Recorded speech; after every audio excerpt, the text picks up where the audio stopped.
Okay, hey everyone.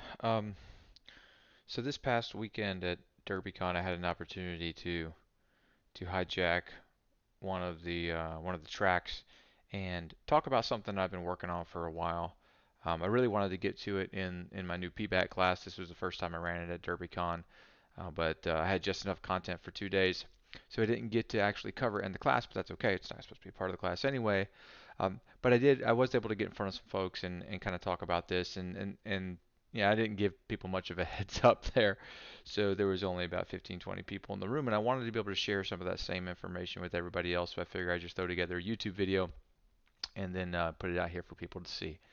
But basically, it's all around this extension called PyScripter. So if you saw me talk about or my DerbyCon talk last year, I think it was burping for joy and financial gain. At the very end of it, I introduced this extension called PyScripter, which I did not write, but someone did write it actually as a gist and just published it somewhere, and then PortSwigger found it, added it as an extension, and then there's nothing's really been done with it since. There's no documentation. There's literally nothing but it's just out there. And now the talk that I've produced and what I'm about to show you here in just a moment. But I have found it to be extremely powerful for a lot of reasons. I don't want to go into a ton of those now because I already cover those in the talk. So I would encourage you to watch that talk, and then I'm going to pick up here where I kind of left off there.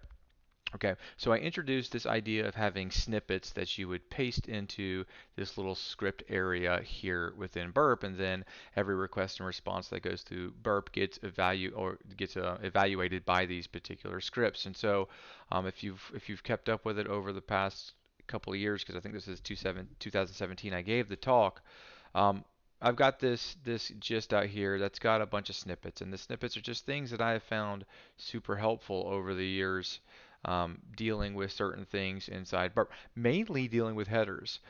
Burp, because it's geared more towards traditional web applications and in some cases what we would consider now legacy, it does a really good job of dealing with cookies, dealing with session stuff, session handling rules, um, but it doesn't give much capability to handle headers in an automated way. And nowadays, when we're dealing with single page applications, front end apps that are just talking to a RESTful web service in the back end, or a microservices architecture where we're testing different web services, a lot of these things handle authentication via headers. And so when we want to do things like fuzz, we want to do things like use repeater to do some manual injection testing, we're having to manually go get new access tokens or authentication tokens and then bring them over to another tab, submit them, copy and paste, so on and so forth. And there's no facility within Burp to do this for us in an automated way. And so I've kind of set out to resolve that issue, and I'm doing it with these things right here. So a lot of these snippets have something to do with those things right there. Okay. Now I introduced some of these snippets in my talk in 2017, and then towards the end of the talk, I said, "Look, I'm going to find a way to weaponize this, and I'll get back to everybody." And I never did. Like I said, it's been 2 years since then, and so I never really got back to anyone. But over the past few months, I've finally been working with this, with that idea of packaging it and making it and weaponizing it, making it more usable for just the general public, so that you're not stuck writing a bunch of Python code like you see here. And the result of that is this thing called PyScripter-er.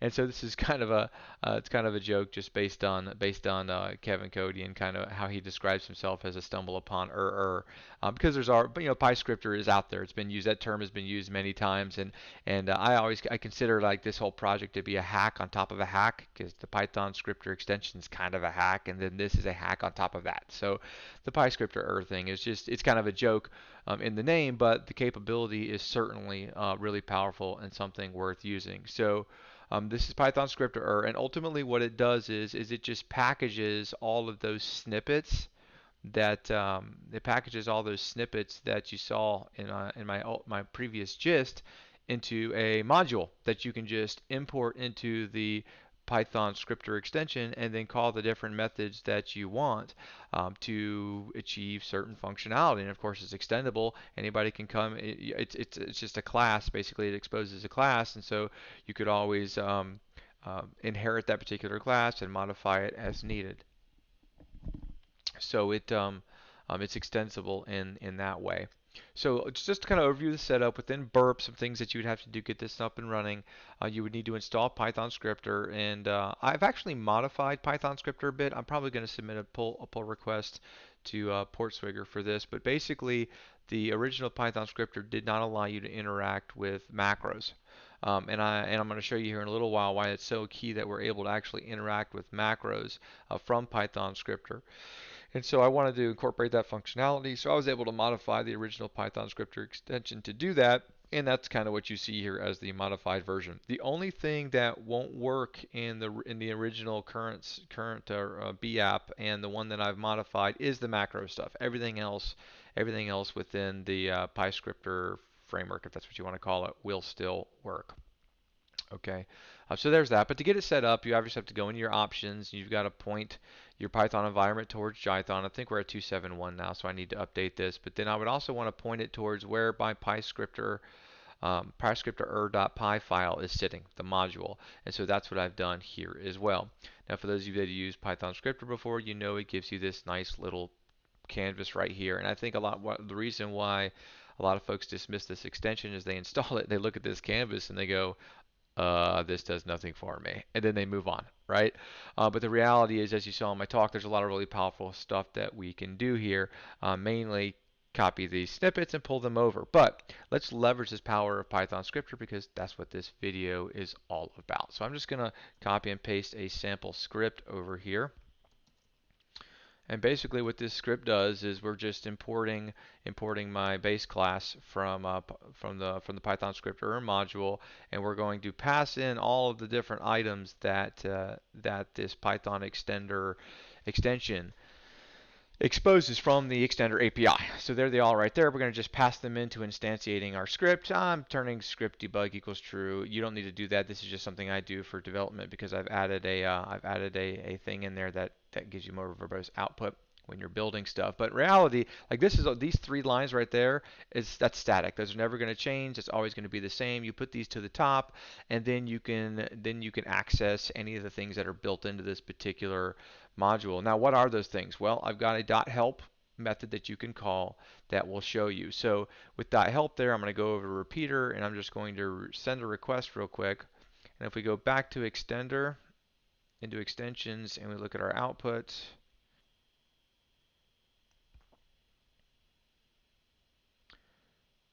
we come back to extender, and here in the output you see the help information for Python script-er. And so I'm not going to go through each one of these now, but feel free to read down through these. But there's a lot of different capability here. We have the ability to add our own passive analysis rules. So I've got a couple of those built in. I've replicated the awesome functionality of PyJS link finder is here. Some things that Burp should do but doesn't. Some other stuff. Then I've got just some like utility functions that'll check to see if the current requests or responses in scope. Check for things like is a JSON web token expired. Things like introspection, so you can actually look and see what these objects coming from the extender API is giving you access to. So that's in there. But then we get to some heavy stuff here, like replacing bearer tokens within requests and replacing headers and replacing entire responses, pulling out multiple instances of a single regex from a response. A lot of different stuff that Burp just doesn't do by itself that I have found super helpful. So I encourage you to go down through here, read some of this documentation. It'll be helpful. Okay, so first I want to show you some of these passive rules and how we would invoke these things. So let's go back here to script. I'm going to go ahead and get rid of help here. I'll just comment that out for now. And then say I want to pull one of these passive rules. I'll go back here and look for one. Passive. Autocomplete text. And so the reason for this would be to, Burp already looks for autocomplete on password fields. That's not really relevant anymore, but I think autocomplete on text fields are, because if you have text fields that take social security numbers or credit card numbers, account numbers, stuff like that, and there's autocomplete enabled, then in a shared computing environment, somebody could come harvest that information, and we just wouldn't want to do that. So let's just call that one right there. I'm going to copy that to the clipboard. So if I do script dot, and I'm going to go ahead and push that in there, I'm just going to call it like that. And now every request and response that goes through gets exposed to this, and that passive autocomplete text method actually checks to make sure it's in scope, that it's looking in the right place. In this particular case, it would be a response, that it's coming back through the proxy, all of those things. Feel free to look at the code if you want to know more about that. There's a helper method to do all those things, but that's basically what this does. And so now if I go back to my application and I I just go load some forms here so you can kind of see this populate, we should see some issues, and we don't see issues mainly for this mainly because I haven't added it to scope. So let me go ahead and add it to the scope. Go back. Now let's load up some of these forms. And now we see text field with autocomplete enabled. So we're actually able to create issues, and we can see what they are. We can see the name, and then if it was something sensitive, we could go hunt it down and validate whether this is a false negative or not, and so or false positive or not. And so we've got that going on here. Now you might have noticed this little signature at the bottom. By the API is interesting how you can't essentially you can't prevent duplicate entries from Python scripter, and so I've actually created a way by signing each of the issues created by Python scripter. I'm able to check that signature for duplicates and only create new ones if the signature doesn't match. So that way we're deduplicating these issues too, so they're nice and clean and they're exportable and they'll go along with your burp reports, all that stuff. So that's super handy, right? We can create these passive rules to do that stuff for us. Okay, so what if we wanted to do something a little bit more complex? And I've got an API here too, so I'm going to go ahead and add that to scope, and then I want to invoke that API so that you can see it. Let's go to like say, let's log in here. That should have made some GET requests with the API. And so I'm going to go to my proxy history and find a, where's a GET request to messages maybe, maybe not. Let's see, let me refresh this.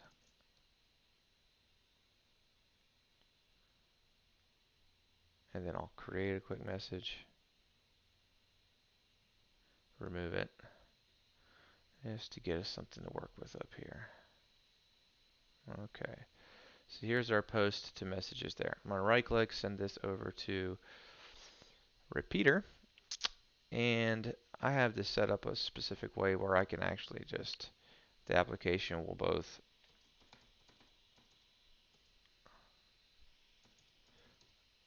accept bearer tokens as well as cookies. So I'm going to go ahead and do this and make sure it works.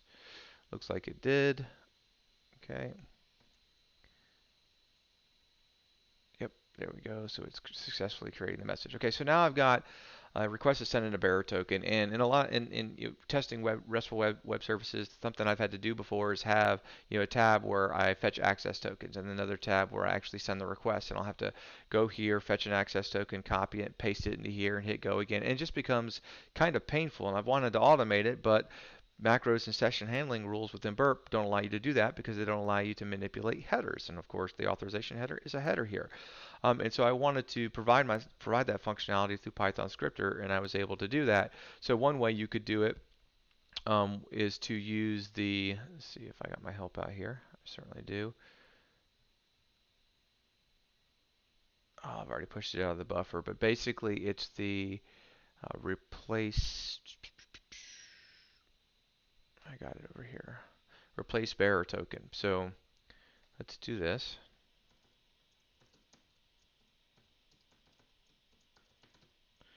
And then call a function called get token. Okay, and then we could define get underscore token, return invalid token. Okay, so basically what I'm replicating here is I've had to actually write my own Python here to go out and grab a new token, okay? And then I can say script replace bearer token, and I'll just pass it a token returned by that particular function. And the replace bearer token does is it goes through the headers of a request. It'll find It'll find if there's a bearer token there, and if there is, then it'll replace it with the one that I handed, and this kind of automates that particular process. All right, so let's check and see if this works. And obviously it should fail, right? Because the bearer token gets replaced by invalid token. And if I look at Logger++, it should have picked this up. Let's take a look at Logger++.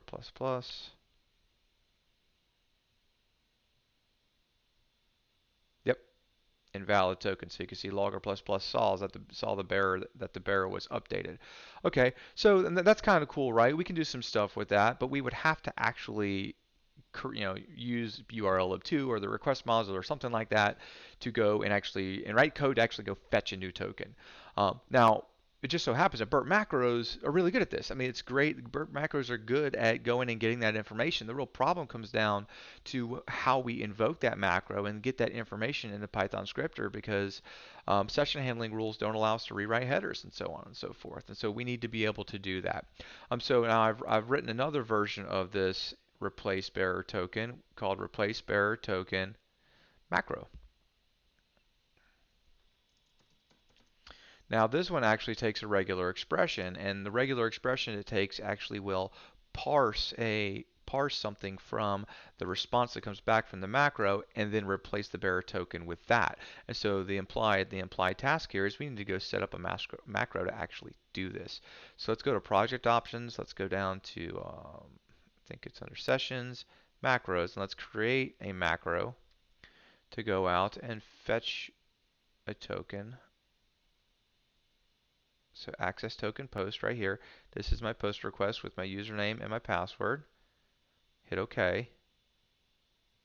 And then configure item. And you don't actually have to do this, but I'm going to do this because it gives me an opportunity to create the regular expression. So I go to configure the item for the one request, for the access token request. I gave it a name, extract regex group, and then I want to go down here and I want to highlight this token. And as I do that, it creates a nice regular expression for me. So let me copy this thing, and then I'll hit OK. Now, it doesn't really matter. Actually, creating this has no impact. So don't get that. If you're doing the traditional macro session-based handling rules, it does matter, but not in this particular case. All I was using it for is to create that regular expression. So I can come back here now. Well, I'll do that in just a second. I already copied it. I've got that built, so I can hit OK. I can call it, token fetcher. And if I wanted to, and there's nothing to really test here, but if I wanted to test it just to make sure that it responds with a new token, I can see that it does every time. Hit OK, and now I have my macro. Now I can go back to my script, and I can plug in the regular expression that's needed to go get that particular token. Now I need to do one more thing. I still got to use session handling rules, but because I've modified Python scripter to interact with macros, I've done that through hooking into the session handling rules. And so if we go to project options now, we set up a session handling rule, and we'll call it the token replacer. And I'll add one. Basically, I want to run a macro, and I want to run my token fetcher macro. I don't need to update anything because I'm going to do that within Python scripter. And then after I run the macro, I want to send it to Python scripter.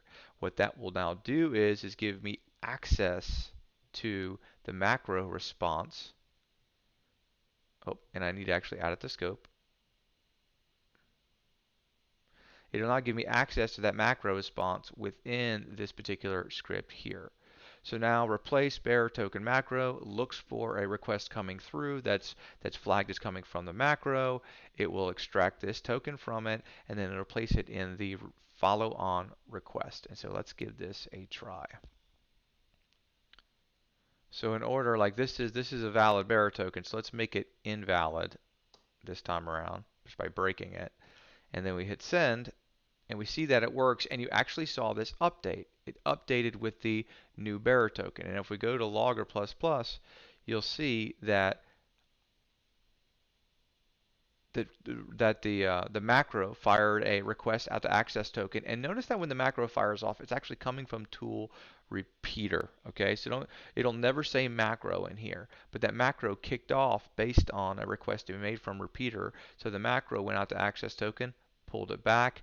and then passed that information over to the script. It was evaluated by the script, and then it was the actual request sent to messages was made with our new bearer token. Okay. All right, so that's some of the power of this here. I hope that you find this useful. Like I said, there's a lot of functionality in there I haven't talked about, so please go look through the help file, take a look at it. If you go over to the actual repository, I talked through some really important stuff here. One, just kind of the setup and basic usage that I covered in this video, but the development notes are interesting. You know, seeing how the actual script gets evaluated and when it gets evaluated based on certain scenarios. So take a look at that. Also, if you're debugging and you're looking to analyze the requests and the responses, I've got the little flow here of how things pass through burp, through the macro, through the scripter, through logger++, etc.